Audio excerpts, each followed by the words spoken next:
convidar você nesse momento a ficar em pé onde você está e junto conosco declarar quem é Cristo para você, quem é o Senhor da sua vida, o que Cristo representa para você que está aqui nessa noite. Quem é o Senhor? Vamos cantar juntos. Enquanto cantamos, ore a Deus, adore ao Senhor, diga para Ele: o Senhor está presente nesse lugar, Ele se faz presente no meio da sua igreja, Ele se faz presente no meio do seu povo. Cristo é tudo para com a vida dessa igreja. Nós só estamos aqui hoje porque Cristo Jesus, o nosso Senhor, derramou o seu sangue naquela cruz por causa de mim e por causa de você. Ele é Deus do nosso respirar, Ele é Deus do nosso falar, Ele é Deus do nosso andar, é Deus do nosso caminhar. Tudo é Cristo na nossa vida. Nós somos cristãos porque Jesus Cristo é o nosso Senhor e mais ninguém. Você pode orar a Deus nesse instante e abrir os seus lábios também para cantar quem Ele é para você e em sua vida. Cante ao Senhor, ore a Ele, aproveite esse momento para ter esse momento com Deus de intimidade nesse instante.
Seja tudo em nós, ó Deus, que nós possamos nessa noite nos esvaziar de nós mesmos para sermos cheios da Tua presença, que venhamos sentir o fluir, o mover do Teu Espírito Santo nesse lugar, que ao abrir os nossos lábios, no meditar do nosso coração, que tudo o que fizermos aqui venha a ser para a glória, para a honra, para o louvor do Seu santo nome. Pai eterno, em nome de Cristo Jesus, nosso Senhor, que nós nos colocamos aqui nessa noite em Tua presença e dizemos: seja tudo em nós, que nós possamos estar sempre com os olhos abertos para aquilo que o Senhor tem nos mostrado, que possamos estar sempre com os nossos ouvidos atentos àquilo que o Senhor tem para nos dizer, e que possamos estar sempre com as nossas mãos levantadas para lhe adorar. Pai eterno, recebe de nós toda adoração, recebe de nós toda expressão de adoração e louvor, ó Pai, porque nós damos toda a honra a Ti, Senhor, que é digno de receber toda a honra, toda a glória e todo o louvor. Ao Senhor nessa noite, nós damos mais uma vez uma grande salva de palmas. Aleluia, aleluia.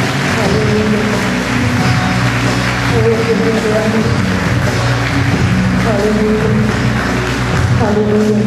Eu vou pedir para você continuar em pé. Nós vamos adorar o Senhor com um hino. Vou pedir para a Ana Maria vir aqui à frente nos ajudar. Nós vamos cantar o grande amor de Deus, louvar o Senhor por aquilo que Ele tem feito pelas nossas vidas, por ter enviado o Seu Filho bendito para dar a sua vida por nós na cruz do Calvário. Portanto, vamos juntos exultar, celebrar, adorar ao único Senhor que é digno de receber toda a honra, toda a glória, todo o louvor, toda a adoração. Então vamos todos juntos, bem forte, com alegria, exultar o nome do nosso Senhor.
Podemos assentar.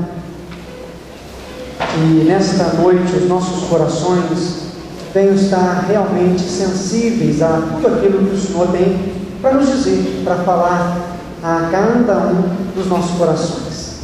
Deus tem algo especial preparado para você. Deus conhece a sua vida, Deus sabe das suas lutas, Deus sabe dos seus desafios, de suas necessidades, e Ele assiste você em todo o tempo. E nesse momento, então, eu queria convidar você mais uma vez a fechar os seus olhos, curvar sua cabeça e ter um tempo de oração a Deus. confessando a Ele as suas falhas, apresentando a Ele também as suas lutas, dificuldades. Esse é o momento em que podemos abrir ao Senhor o nosso coração. Quantas coisas precisam ser trabalhadas, modificadas, renovadas na nossa vida. E eu queria que você orasse nesse momento, pedindo para que o Senhor trouxesse algo específico à sua vida nessa noite. Fale com Deus, apresente a Ele as suas lutas, os seus erros, peça perdão dos seus pecados, confesse a Ele as suas mazelas, e também nesse instante peça para que Ele traga algo que você tem necessitado de ouvir da parte dele. Logo em seguida nós vamos ter uma oração. Eu vou pedir ao presbítero Saulo para estar orando por nós e conosco também nesse momento.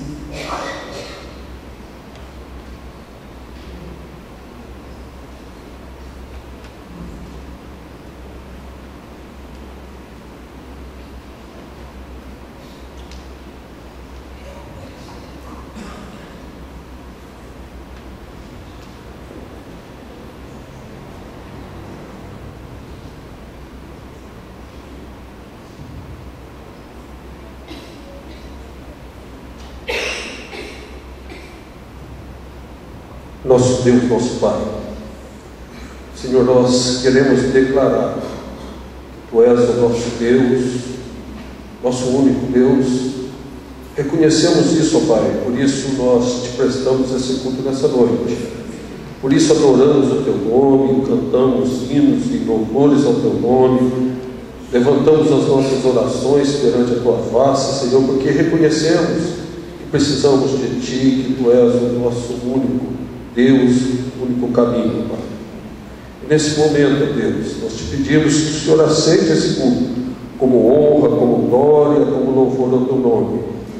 E pedimos, ó Pai, a iluminação do Teu Santo Espírito, para que também, ó Pai, nesse culto nós venhamos, ó Pai, a ouvir a Tua voz. Fale conosco, Deus, através da Tua palavra, fale através dos hinos que vão ser cantados, através das orações, ó Pai, mas que nós possamos estar abertos, ó Pai, para ouvir a Tua voz. Damos liberdade ao Teu Santo Espírito, ó Pai, para que fale ao nosso coração. Em nome de Jesus é que nós Te pedimos isso. Amém, Senhor. Amém. Gostaria de convidar a equipe de louvor, que por favor viesse à frente. Nós vamos adorar ao nosso Senhor através de cânticos nesse instante. Que você possa abrir os seus lábios, o seu coração, para celebrar e adorar ao Senhor, que é digno de receber, né? Toda adoração. Nós estamos aqui hoje porque o nosso Senhor Jesus deu a sua vida em seu favor, e você pode assim adorar esse Deus. Nós vamos ficar de pé então nessa hora.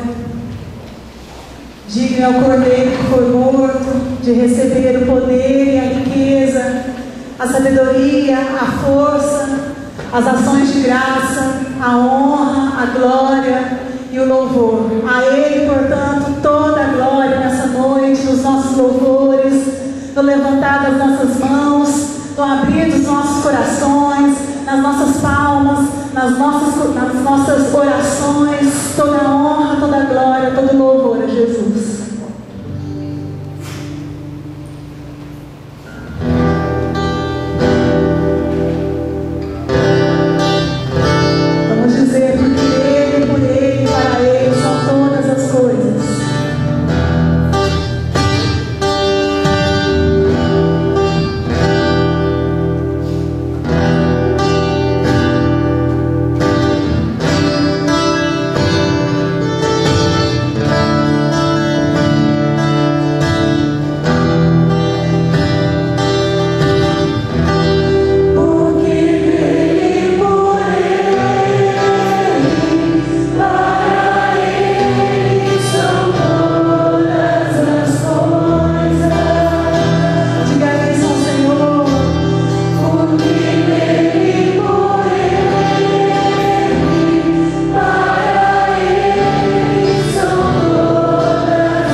dia nós possamos abrir os nossos corações para que entre o Rei da Glória. Em nome de Jesus.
Gostaria de pedir às crianças que, por favor, viessem à frente, o Rafael também. Nós vamos fazer o momento do dízimo no hino que nós vamos cantar no final do culto, tá bom? Então você pode ficar tranquilo. Depois, no finalzinho do culto, nós vamos consagrar também os nossos dízimos e as nossas ofertas. Queria convidar as crianças que viessem à frente, juntamente com o Rafael, que vai estar ministrando o coração delas. E pedir para o Rafael vir orar, agradecendo a Deus nesse instante. Queria aproveitar e avisar os adolescentes, e a próxima reunião da garagem não vai ter, porque nós vamos para a pré-marcha, lá na praça, tá bom? Então semana que vem a gente vai participar da pré-marcha lá na praça, vai ter um show, vai ser bem da hora, então todos estão convocados para estar lá. Viu, João? Vamos orar? Vamos fechar os nossos olhos? Deus, eu quero te louvar pela vida de cada criança que está aqui, ó Deus. Te louvar porque elas estão na tua casa e têm o privilégio de aprender mais do Senhor essa noite. Que elas possam cada dia permanecer nos teus caminhos, Deus, e nunca se desviar deles, ó Pai. Que a tua palavra, Deus, possa florescer, Deus, crescer no coração delas, ó Deus. Que elas possam ser realmente mensageiros do Senhor, ó Deus, cordeiros do Senhor, ó Pai, em nome de Jesus. Amém, Deus. Amém. Eu gostaria de desafiar você, desde já, a estar presente aqui na igreja todos os domingos à noite e atento às mensagens que vão ser pregadas. Nós vamos iniciar hoje uma série de mensagens de reflexão com o tema Cristo, o Incomparável. Nós temos na Bíblia Sagrada vários personagens que foram usados por Deus na história do povo hebreu e na história da igreja cristã. Personagens extraordinários. Nós tivemos Moisés, Abraão, Isaac, Jacó, José, Neemias, os reis, Davi, Salomão. Nós tivemos grandes personagens do Novo Testamento, o apóstolo Paulo, Pedro, Tiago, João, Filipe. Nós tivemos inúmeros homens e mulheres que marcaram a história através da sua vida. Mas todos esses não podem ser comparados à pessoa de Jesus Cristo. São servos do Senhor, como eu e você, mas Jesus, o Deus que se fez carne, é incomparável. Ele está acima de tudo e acima de todos. E é sobre isso que nós vamos falar a partir dessa noite. Eu queria passar um vídeo para vocês e em seguida nós vamos começar a nossa reflexão.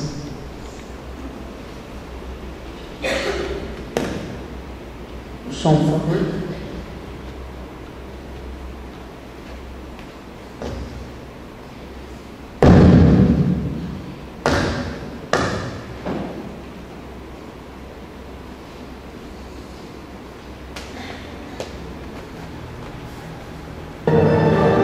Vamos começar então?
Você abrir sua Bíblia na carta do apóstolo Paulo aos Colossenses, no primeiro capítulo.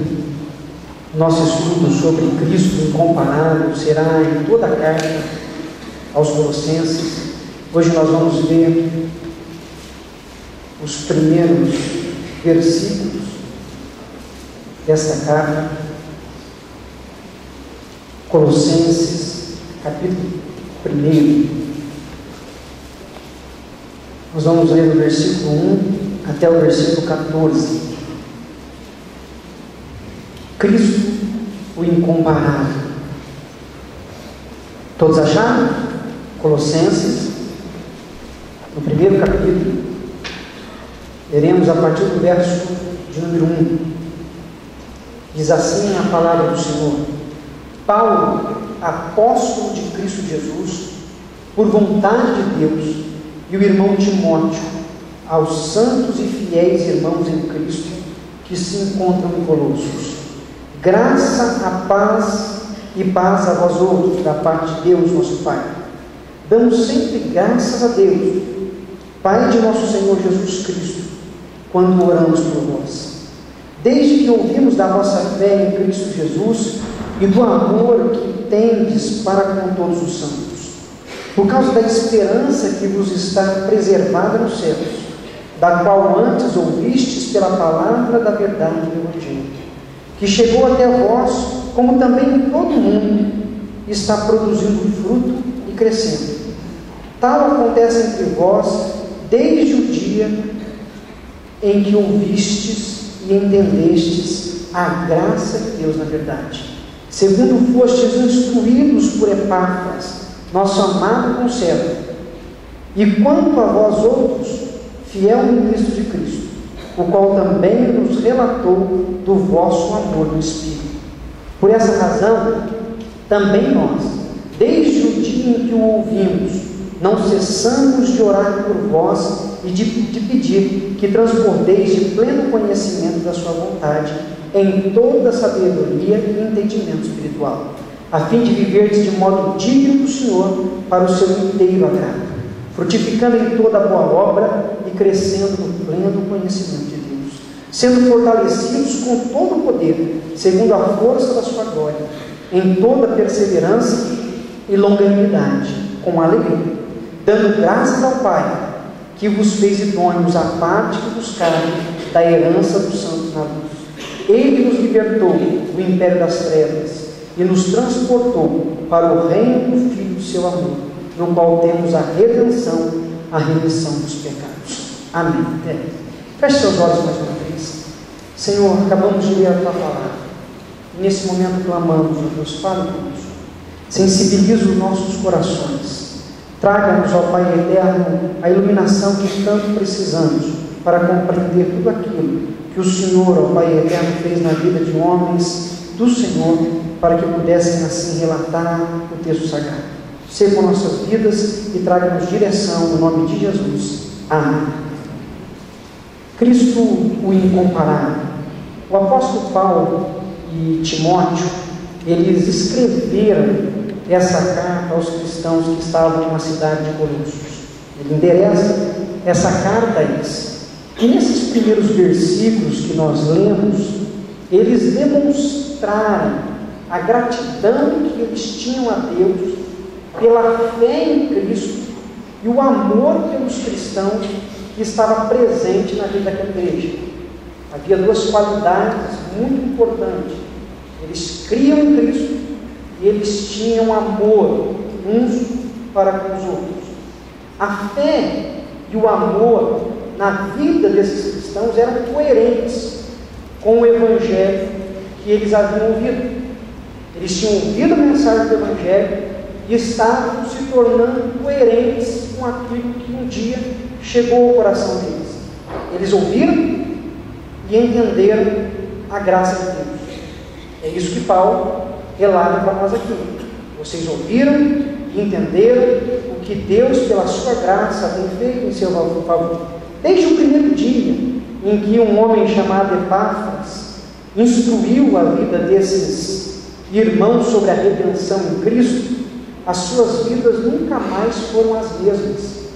Homens e mulheres da cidade de Colossos tiveram sua vida transformada a partir do momento que um homem, ao ouvir a mensagem do apóstolo Paulo, retornou à sua cidade e proclamou as boas novas do Evangelho. A consciência do Evangelho os impulsionava a viver de maneira digna do Evangelho para o inteiro agrado do Senhor. E isso que o versículo 10 do capítulo 1 de Colossenses fala. Paulo começa a motivá-los a continuarem, a buscarem continuamente uma vida digna do Senhor Jesus, com o propósito de agradá-lo, com o propósito de trazer alegria. Paulo e Timóteo, eles vão indicar aqui nesses primeiros versículos como eles poderiam agradar a Deus. Se eles tivessem alguma dúvida, dizendo como nós podemos agradar a Deus, Paulo e Timóteo respondem. Ele diz o seguinte, que é importante primeiramente eles viverem dando frutos e terem também a busca do conhecimento de Deus. Na carta, logo nas introduções, Paulo vai dizer para eles que eles devem dar frutos de justiça, com boas obras, e precisam também crescer no conhecimento acerca de Deus. Duas ações que exigiam daqueles homens naquele momento disposição. Eles precisavam estar dispostos, porque para frutificar, você precisa fazer algo, para dar frutos. E para conhecer a Deus, eles precisavam buscar.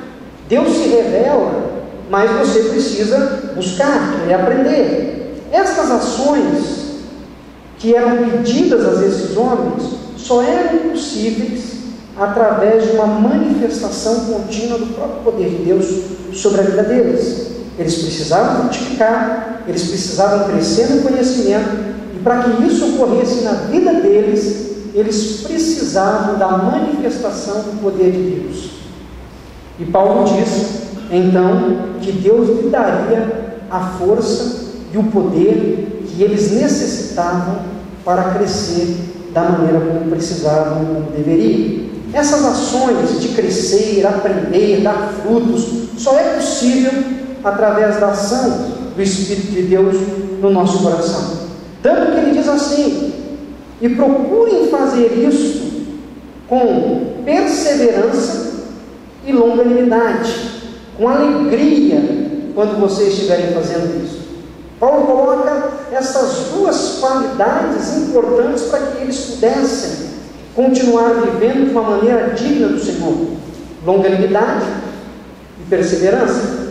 Mas essas duas ações, na sua Bíblia, ela vem através de uma ação que é manifesta com o poder de Deus que está algumas palavras atrás. É uma continuidade, é o poder de Deus que operava na vida dos cristãos de Colossos, que faziam com que eles tivessem perseverança e longanimidade. E é assim conosco também.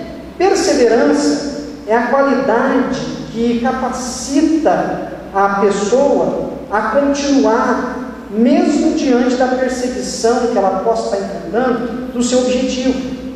Mesmo que você sofra algumas barreiras, oposições, perseverança é o ato de você não desistir do seu objetivo. E o único que pode dar força a mim e a você para continuarmos firmes é Deus.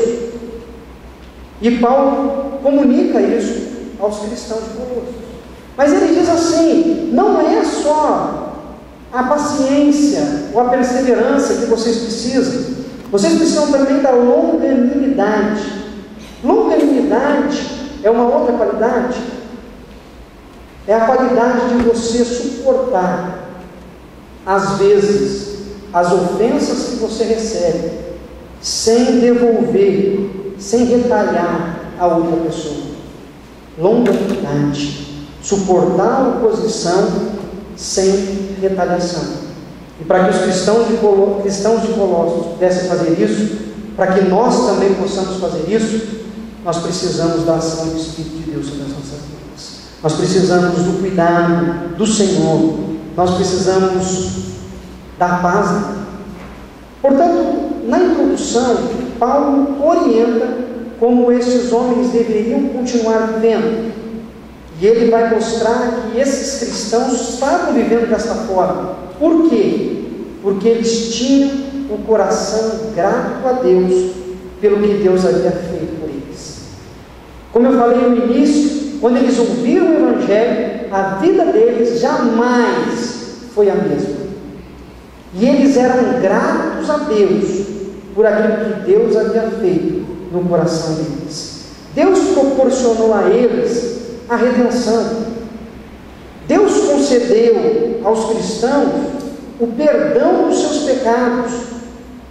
Deus tornou eles dignos de participar da herança, que eles, em hipótese alguma, poderiam ser dignos por força própria. Deus fez uma obra de redenção com a vida deles, e em gratidão a Deus por aquilo que Deus lhes fez, eles procuraram viver uma vida que alegrasse ao Senhor. Como que eles poderiam ter um estilo de vida que não demonstrasse gratidão a Deus? Como que poderia um grupo de pessoas viver um estilo de vida que não trouxesse alegria ao coração de Deus, se eles foram transformados pela graça do Senhor, pelo sacrifício de Jesus? Eles foram resgatados do domínio das trevas e foram transportados por Deus em Cristo Jesus para o reino de Cristo. Essa foi uma grande mudança. Está lá no versículo de número 13 e 14 que nós lemos. Ele nos libertou do império das trevas e nos transportou para o reino do Filho do seu amor, no qual temos a redenção, a remissão dos pecados. O resgate oferecido por Deus foi o de tirar deles e também de nós, de tirar tanto dos cristãos de Colossos como nós que aqui estamos nessa noite, de tirar de sobre as nossas vidas o domínio exercido pelo príncipe deste mundo, para que nós pudéssemos viver no reino do príncipe da paz. Ele nos arrancou das mãos do príncipe deste mundo, que é Satanás, e nos transportou para o reino maravilhoso da sua luz, aonde nós vivemos debaixo do senhorio do príncipe da paz, que é Jesus Cristo.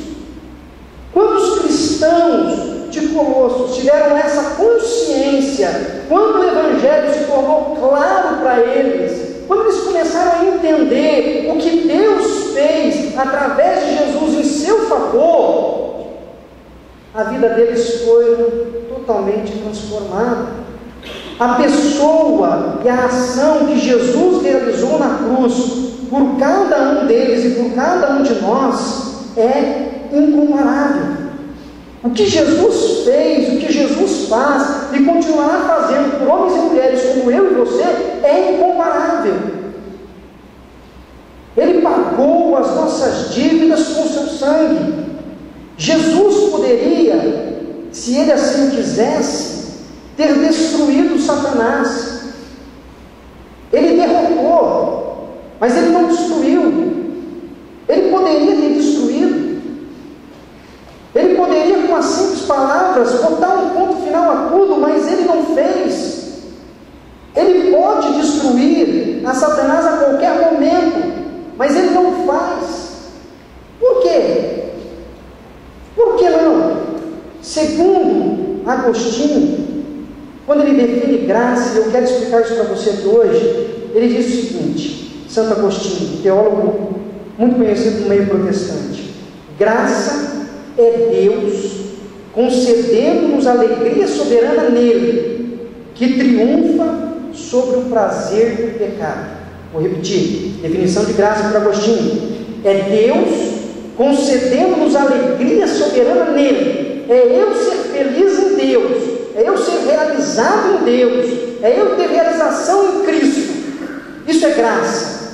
E essa graça é tão grande que ela triunfa, ela vence o prazer que eu poderia um dia ter tido sobre o pecado, em relação ao pecado.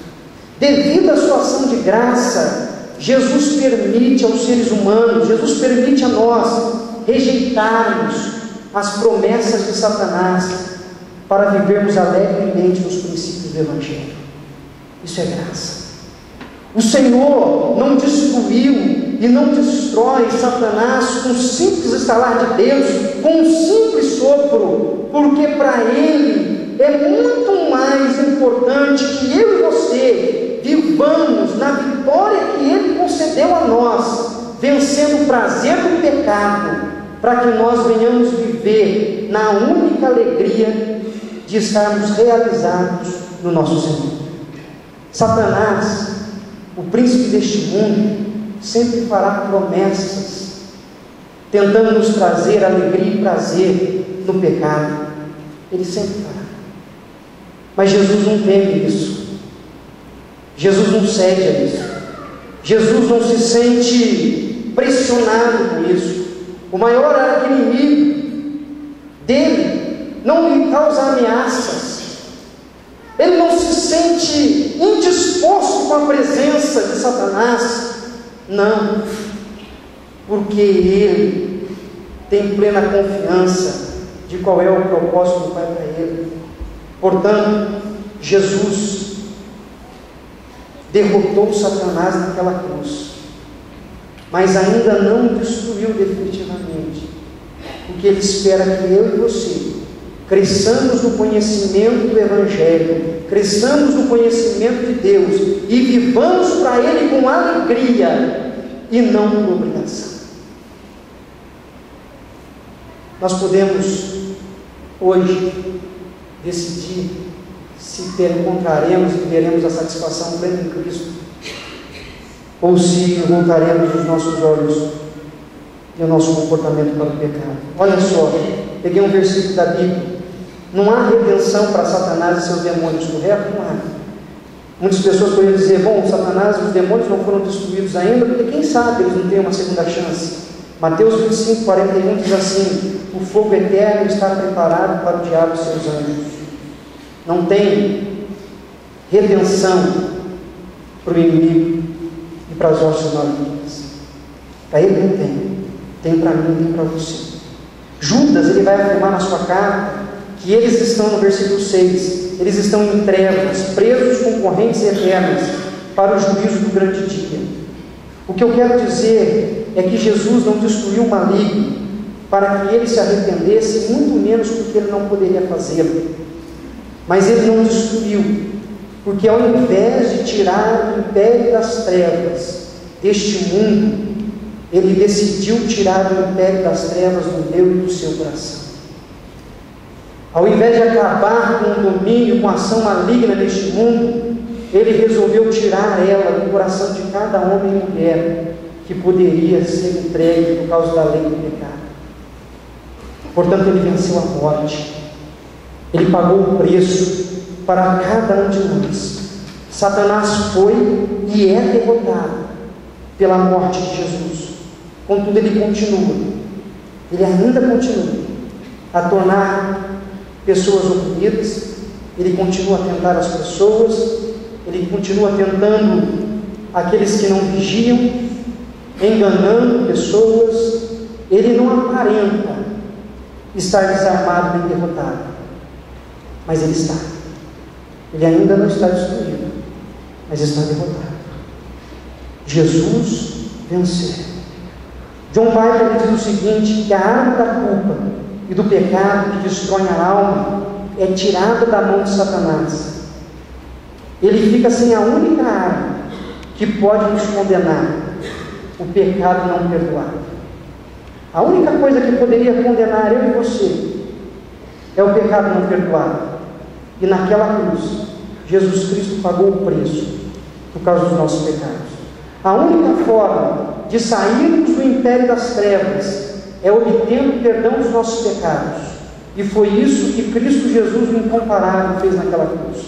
Colossenses 2,14 vai dizer que ele cancelou a escrita de dívida que consistia em ordenanças e que nos era contrária. Ele a removeu, pagando-a na cruz. Ele pagou naquela cruz pelos nossos pecados. Ao compreendermos a graça de Deus, nós passamos a amar ao Senhor, como os cristãos de Colossos também fizeram. Quando nós entendemos o que Cristo Jesus fez por nós na cruz, nós passamos a amar ao Senhor e a querer viver de modo digno para agradá-lo e não para satisfazer os prazeres do pecado, porque nós não encontraremos mais satisfação no pecado. A nossa realização está em um único lugar, ou melhor, em uma única pessoa: Jesus Cristo, o Senhor. Assim nós não nos satisfazemos do pecado mais em Cristo. Eu quero compartilhar com você uma história pessoal. Eu estava com aproximadamente 10 anos naquela época, e éramos 3 grandes amigos, o Tiago, o Beto e eu. Nós reuníamos as crianças do bairro e a gente jogava bastante coisa. Jogávamos bets, uma coisa que eu não vi muito aqui em Machado, futebol no meio da rua, gol a gol, acabávamos com o portão da vizinhança, brincávamos de esconde-esconde. Era brincadeira constantemente, mas nada nos divertia mais e nada era mais emocionante do que apertar a campainha da casa dos outros e desligar o interruptor de energia elétrica. Isso era muito bom, era bom demais. A gente desligava, apertava e corria. Ao invés de apertar, primeiro desligava depois e corria desesperadamente, para que ninguém ali na rua nos visse. Era uma coisa difícil, porque tinha que ficar espiando se alguém estava na porta, se alguém saiu para tomar um ar. A gente tomava todo cuidado, mas a gente fazia. Confesso que algumas vezes eu pensava, eu ficava assim, mas se a pessoa estiver tomando banho, imagina, tomando banho cai energia elétrica. Eu pensava nisso, pensava muito. Mas bem, a preocupação que eu tinha com as vítimas não era mais forte do que o prazer, a adrenalina que nós tínhamos nas veias para poder fazer aquilo que nós fazíamos. Nós pensávamos, mas era mais forte do que a gente. A gente conseguia um dia, mas no outro a gente voltava. Entre várias casas, havia uma casa que era a preferida nossa. Quando nós não podíamos arriscar muito, porque havia uma época que a fama nossa não estava muito boa, então nós tínhamos que escolher a dedos. Aquela casa era sempre escolhida, era aí. Nos momentos em que nós nos assentávamos na calçada da rua de casa, nós falávamos sobre a nossa aventura, sobre, nossa, quase que eu caí, eu tropecei na hora que eu estava correndo, né? O vizinho saiu, pensei que ia me ver. Quando nós sentávamos, a casa que mais nós trazíamos à memória era essa bendita casa, a mesma casa. Ou melhor, nós nem falávamos muito alto, nós cochichávamos, porque se meu pai ouvisse, ai. E a gente continuava. E essa casa era sempre a escolhida. Eu me lembro que um dia minha mãe pediu para que eu fosse à mercearia comprar algumas coisas, e eu sozinho decidi apertar a campainha daquela casa. E eu fui lá e apertei e saí correndo. As ações que nós realizávamos, que eu realizava como criança, podia ser uma simples brincadeira inocente de criança, mas o que nos fazia retornar à mesma casa começou a me preocupar com o passar dos anos. Nós retornávamos sempre à mesma casa por um motivo. O morador daquela casa era um japonês.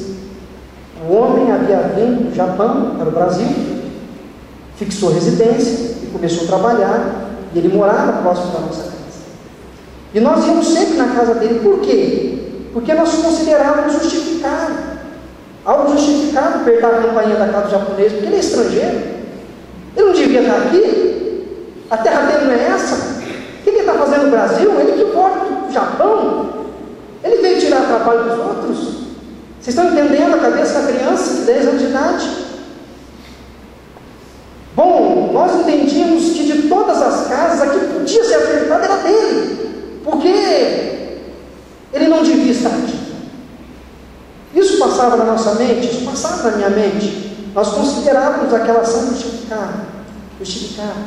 Ele era japonês, ele que voltava para o país dele.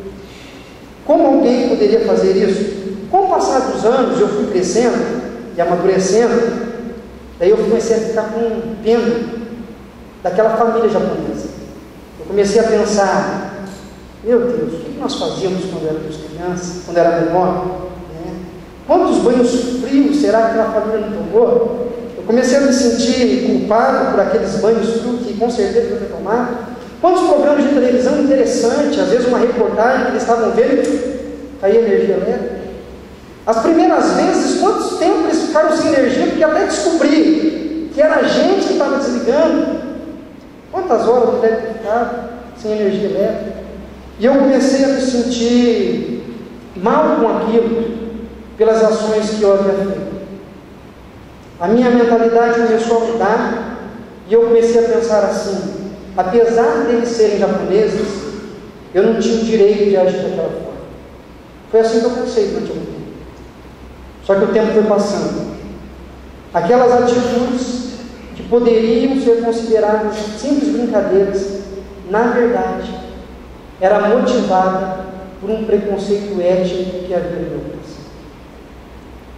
Pelo fato de uma família ser japonesa, eu achava que isso era o suficiente. Quando eu comecei a entender e ouvir o Evangelho, quando eu comecei a ouvir as boas novas, eu comecei a entender, e aí eu mudei, eu comecei a ficar com pena de mim mesmo, pelo que eu havia feito. Eu comecei a entender quem é Deus, o que Deus representava, e eu vi que as minhas atitudes não representavam em nada aquilo que Deus queria da minha vida.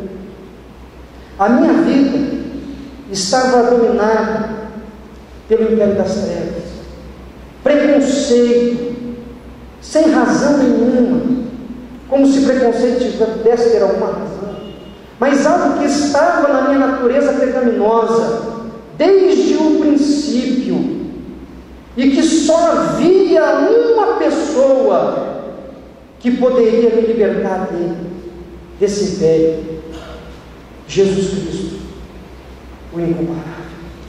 Meu pecado começou a gerar culpa. O sentimento de culpa e o pecado eram armas letais que prejudicavam a minha vida e que a destruiria para sempre, se eu não tivesse o toque da graça de Deus. A consciência do pecado na minha vida era evidente, mas então o que eu precisava mais?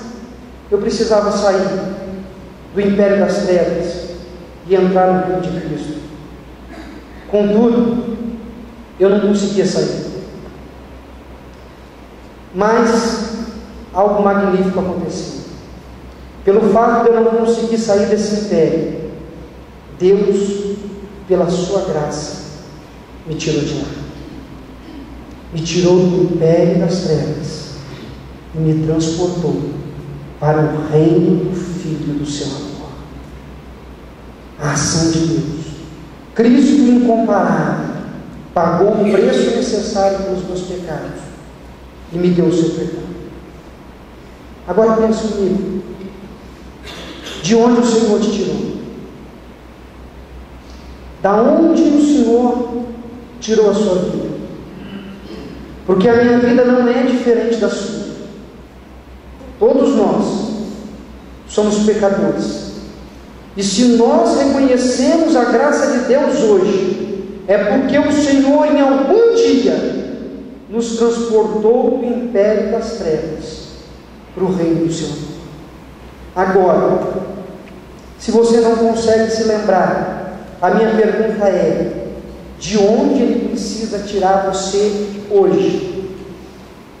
Quais são as trevas que têm imperado no seu coração, que não têm deixado você reconhecer essa graça de Deus a seu favor?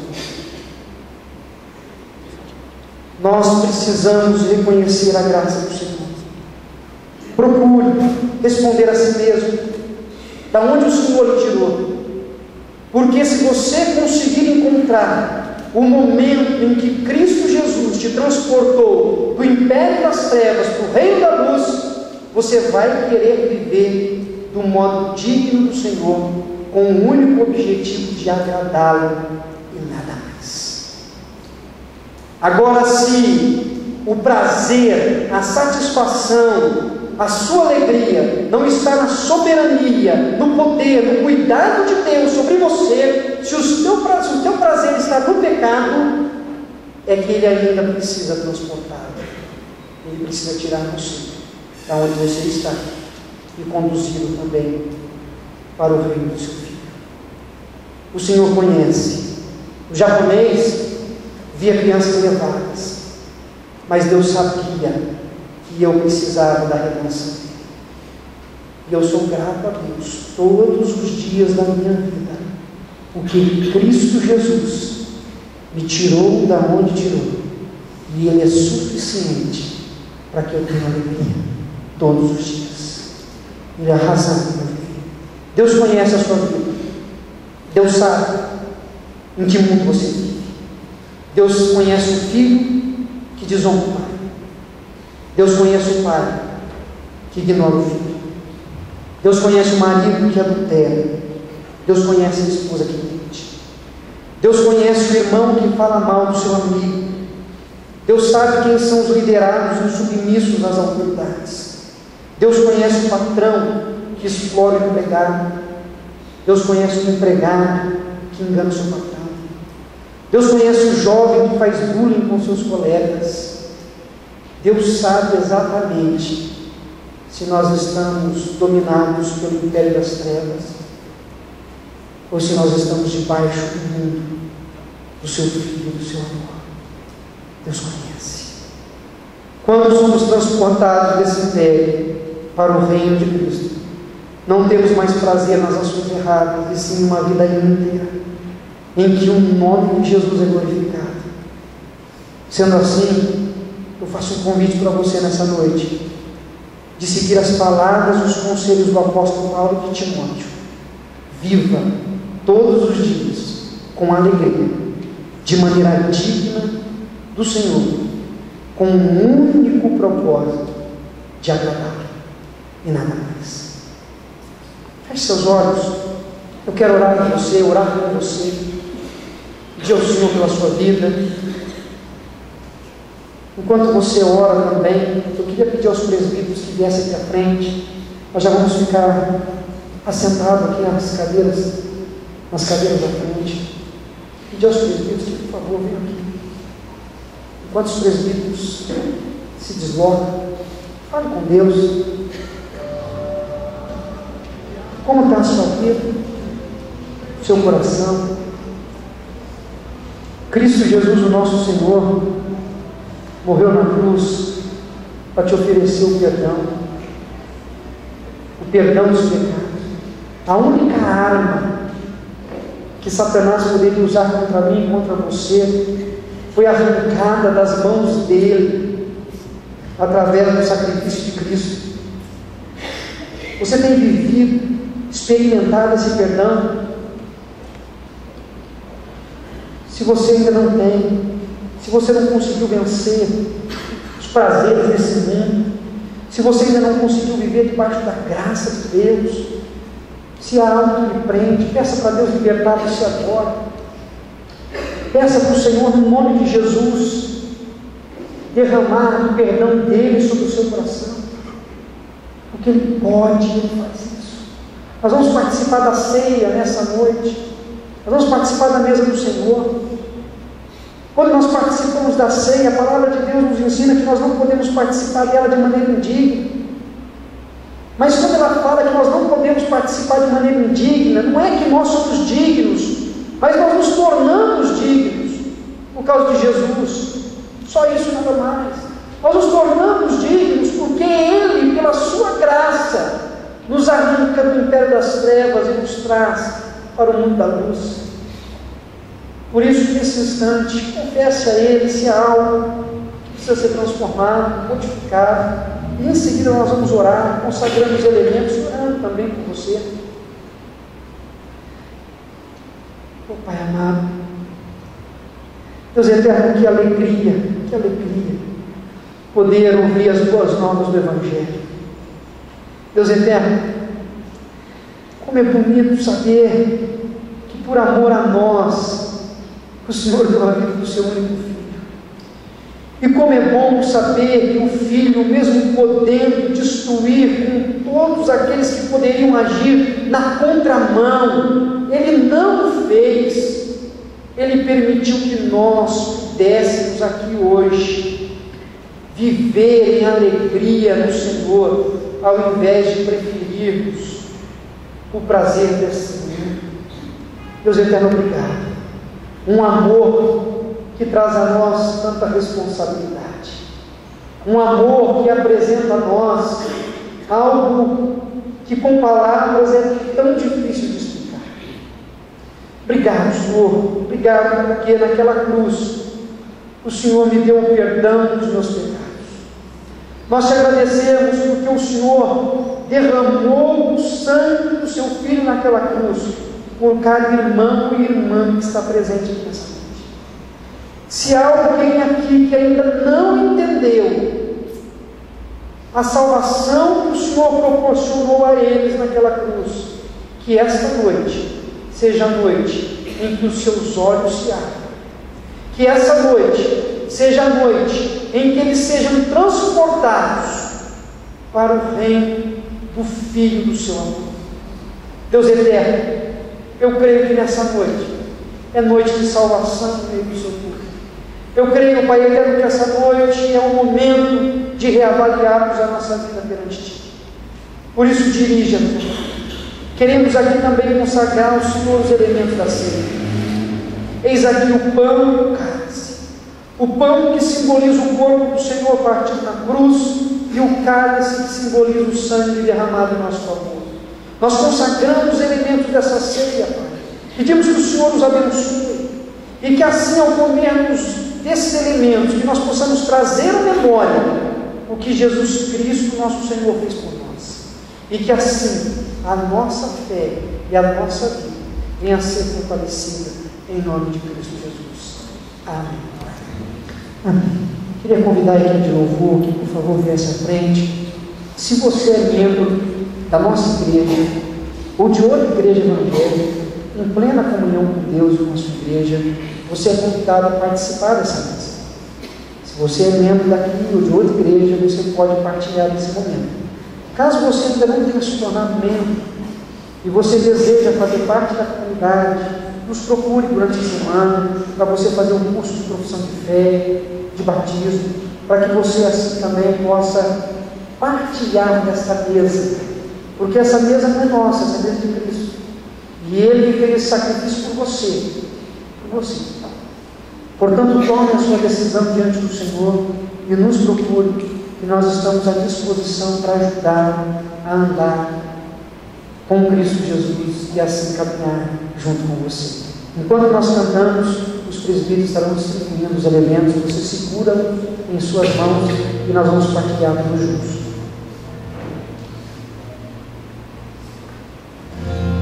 Thank you.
pão em cima foi obtido na distribuição. Se porventura, se aí em cima você não recebeu, dá um sinal com as suas mãos. Amém? Todos aqui embaixo. Mas alguém não recebeu? Levanta a mão, por favor. Os presbíteros levarão até você. Amém? Então, quando cantamos mais uma música, os irmãos estarão retornando.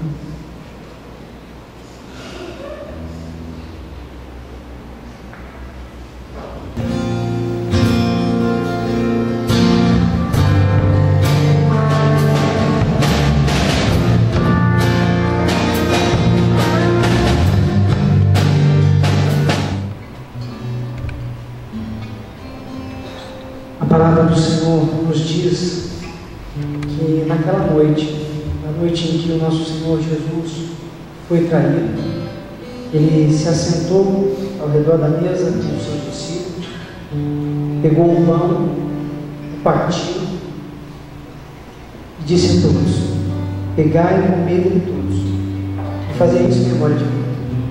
De forma semelhante, depois deles comerem o pão, ele pegou o cálice e disse: este é o cálice da nova aliança, símbolo do meu sangue, que é derramado por amor de vós. Pegai e bebei dele todos, e façam isso em memória de mim. Assim nós, a Igreja de Cristo, o povo de Deus, que foi transportado do império das trevas para o reino do amor do seu Filho Jesus, nós podemos, com alegria no nosso coração, cientes de que o perdão dele foi manifestado e derramado em nosso favor, podemos aqui hoje comer do pão e beber do cálice, anunciando a morte do Senhor até que ele venha, porque eu creio, ele virá. Da mesma forma como muitos viram, ele subiu, ele retornará para buscar a sua igreja, para buscar aqueles que ele comprou com um precioso sangue. Comamos e bebamos da mesma unção.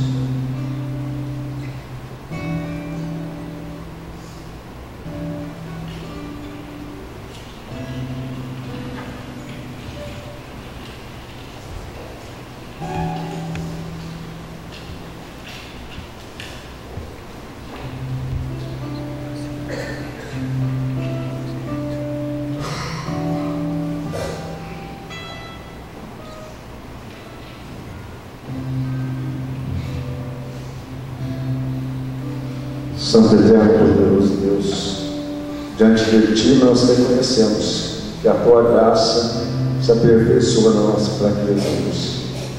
E sem ela não poderíamos estar aqui diante de Ti, ó Pai, compartilhando com todos os irmãos aqui dessa ceia, Senhor Deus, que representa realmente, ó Pai, que ali, naquela cruz, o Senhor foi suficiente para nos perdoar todos os pecados, nos lavar, ó Deus, de toda impureza.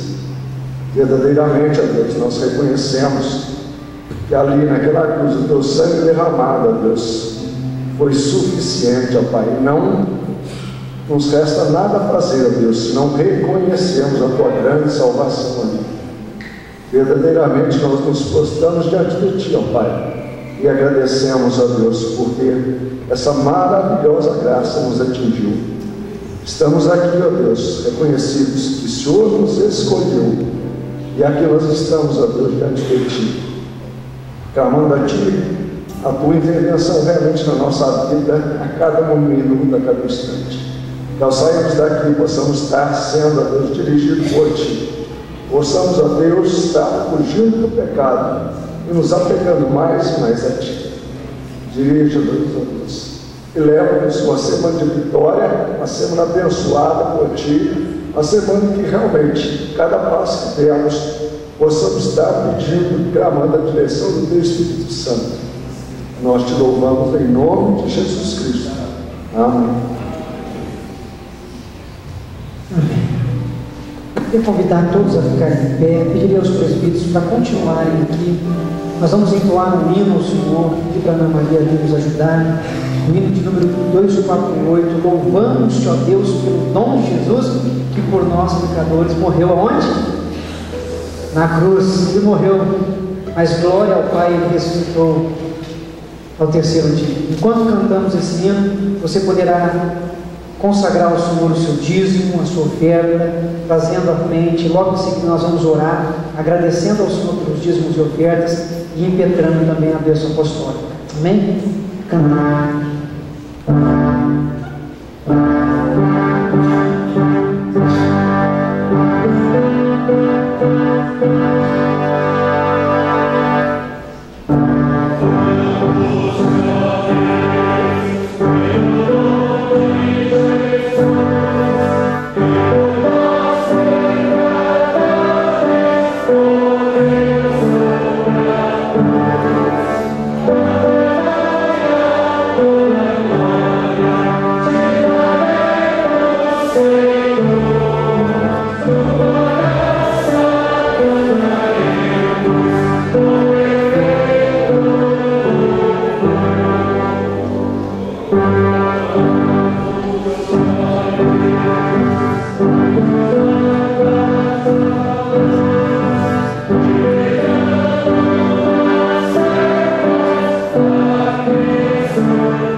Vamos dar uma grande salva de palmas ao nosso Senhor Jesus. Ele é digno de receber toda a honra, toda a glória, todo o louvor, toda a adoração. Ele deu a sua vida por você. Nós só estamos aqui hoje porque foi pago um alto preço pela sua vida. Você é muito importante para Ele e para nós também. Vamos orar? Deus eterno, obrigado pelas ofertas que foram consagradas, entregues ao Pai, ao Senhor nessa noite. Obrigado pelos dízimos, pelas ofertas aqui. Obrigado pela vida de cada irmão e irmã. Agora, Pai eterno, leva-nos em segurança para os nossos lares. Leva-nos debaixo de Tua proteção. E que assim a Tua graça, Pai, esteja sendo vivenciada em todo o tempo. Que possamos viver de modo digno do Senhor, para agradá-lo, Pai eterno, para poder desfrutar dessa comunhão maravilhosa que o Senhor nos concedeu. Em nome de Jesus Cristo oramos. Amém. Igreja, povo de Deus, que a graça do nosso Senhor e Salvador Jesus Cristo, o amor de Deus, o nosso eterno e tão bondoso Pai, as consolações do Espírito Santo de Deus, seja sobre todos vocês, sobre toda a igreja espalhada sobre a face da terra, não somente hoje, mas pelos séculos dos séculos. Amém. Que Deus o abençoe. Dê um abraço bem gostoso de quem estiver, do irmão que estiver ao seu lado, e vá na paz do Senhor.